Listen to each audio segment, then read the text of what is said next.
शादीशुदा लोगों को एक बड़ी सीख देने वाली कहानी। पति और पत्नी में ना जाने क्या हुआ था कि पति ने पत्नी को एक के बाद एक कई थप्पड़ जड़ दिए। हमेशा हर सिचुएशन को शांति से हैंडल करने वाली पत्नी भी इस बार इतनी अशांत हो उठी कि उसने अपनी चप्पल ही उतार कर पति की ओर फेंकी। चप्पल पति के बालों को छूते हुए निकल गई। एक किस्सा यहीं पर खत्म हो सकता था, मगर पति ने इसे अपनी मर्दानगी का विषय बना लिया और बात बात से भी बदतर होती चली गई। रिश्तेदारों ने भी आग में घी डालने का काम किया। किसी ने कहा, जो औरत अपने पति को चप्पल से मार सकती है वो ना ही तो वफादार हो सकती है और ना ही तो पतिव्रता। ऐसी औरत परिवार ही नहीं पूरे समाज पर कलंक है। बीवी के पक्ष वाले भी कहाँ पीछे रहने वाले थे। किसी ने कहा, 21वीं सदी में भी जो स्त्री के साथ मारपीट करता हो उन्हें जेल भेज देनी चाहिए। कोई कहता कि जरूर उसको कोई और पसंद आ गई होगी, इसीलिए अब पत्नी से मारपीट करने लगा है। बात कोर्ट तक पहुंच गई। दोनों पक्षों ने एक दूसरे के खिलाफ केस फाइल कर दिया। पति ने चरित्रहीन होने का तो पत्नी ने दहेज और शारीरिक उत्पीड़न का आरोप लगाया। 2 वर्षों से अधिक समय तक केस चला। इन 2 वर्षों के दौरान दोनों पति पत्नी अलग अलग रह रहे थे। इन 2 वर्षों के दौरान दोनों पक्षों की समर्थकों की संख्या कम हो गई थी। पहले जहां दोनों पक्षों में समर्थकों का समूह होता था, अब गिने चुने ही लोग बच गए थे। पति और पत्नी की दोनों की आर्थिक स्थिति भी इस समय के दौरान कम हो चुकी थी, जिन्हें वो अपना शुभचिंतक समझ रहे थे। पैसे की बात आते ही उन्होंने भी अपना पलड़ा झाड़ लिया था। अगर कोई देने की राजी भी हुआ तो मोटे ब्याज की शर्त पर। आखिरकार वही हुआ जो सब चाहते थे, डाइवोर्स। हर कोई खुश था, दोनों पक्षों के रिश्तेदार, उनके माता पिता और दोनों के वकील। लेकिन 5 साल की सुखद शादी और एक सुंदर बेटी होने के बाद मिले डाइवोर्स से पत्नी मौन थी और पति शांत। शायद ये इत्तेफाक ही था कि इस खुशी को मनाने के लिए दोनों पक्ष के लोग एक ही चाय के टपरी पर पहुंचे।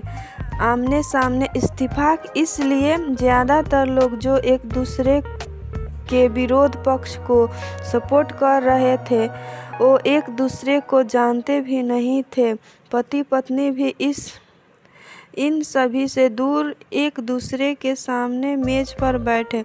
पत्नी ने पति से कहा, अब तो तुम खुश हो ना, तुम्हारे मन की जो हुई है मुबारक हो। तुम भी तो आज जीत गई हो मुझसे तलाक, तुम्हें भी तो चाहिए था। मुबारक हो।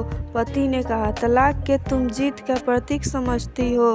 पत्नी ने पूछा। पति चुप रहा। थोड़ी देर के शांति के बाद पति ने कहा, मुझे तुम्हें 5 लाख रुपए अभी और हर महीने 8,000 देने का आदेश है। अभी मेरे पास पैसे नहीं है, इसलिए हमारा मतलब मेरा जो सिटी में फ्लैट है उसे तुम्हारे नाम कर दूंगा। पत्नी बोली, लेकिन उस फ्लैट की कीमत तो 18 लाख है।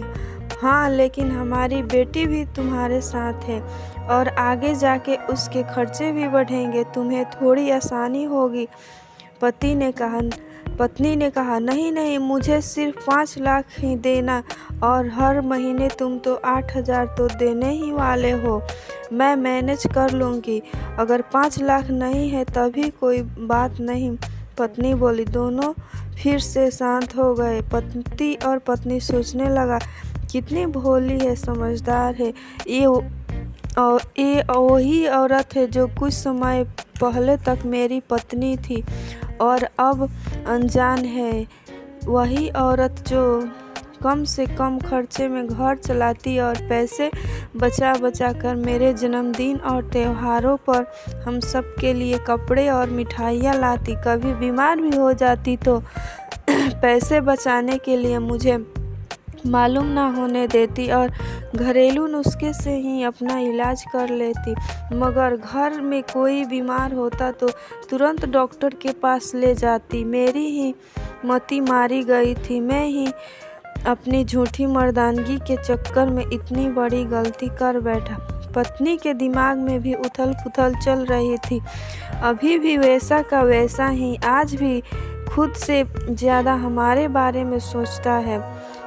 यह वही आदमी है जो मुझे एक्सीडेंट से बचाने के लिए खुद मोटरसाइकिल के आगे कूद पड़ा था और अपनी उंगली भी तोड़वा बैठा था। पता नहीं मैं कौन सी मनहूस घड़ी में झगड़ा कर बैठी। पति ने मौन तोड़ते हुए पूछा, अब तुम्हारे कमर का दर्द कैसा है? ज़्यादा तकलीफ़ तो नहीं होती? पत्नी हल्की सी मुस्काई और बोली, अभी भी होता है। अब तो पेट में भी तकलीफ़ हो उठते हैं। वो तो होगा ही। तुम योगा या कसरत भी तो नहीं करती हो। अब किसी अच्छे डॉक्टर से ज़रूर दिखा लेना। पति ने कहा, तुम बताओ तुम्हारा अस्थमा कैसा है? क्या अब भी दौड़े पड़ते हैं? पत्नी ने पूछा। हाँ पड़ते हैं, पहले से ज़्यादा, क्योंकि दवा अक्सर लेना भूल जाया करता हूँ याद दिलाने के लिए तुम जो नहीं हो। पति बोला। पत्नी की आंखों में आंसू आ गए। वो बोली, तुम्हें मेरे चरित्र पर सवाल नहीं उठाने चाहिए थे तो यह परिस्थिति आती ही नहीं। हाँ मैं जानता हूँ तुम बहुत अच्छी हो। मुझसे गलती हो गई, बहुत बड़ी गलती। मैं लोगों के बहकावे में आ गया था। पति बोला, तुमने भी तो मुझ पर दहेज का आरोप लगाया था। पत्नी बोली, वो गलत था। अब इस बात का मुझे भी पछतावा होता है।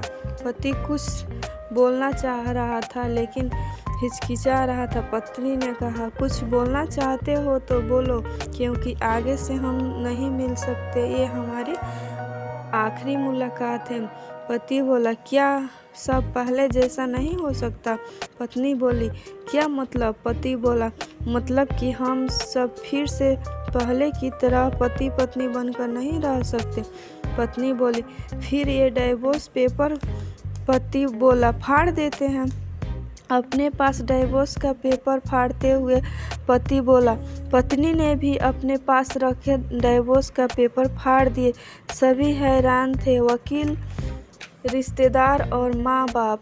पति और पत्नी दोनों एक दूसरे के हाथ में हाथ पकड़े अपने घर की तरफ चल दिए और साथ में बेटी कितना खुश थी।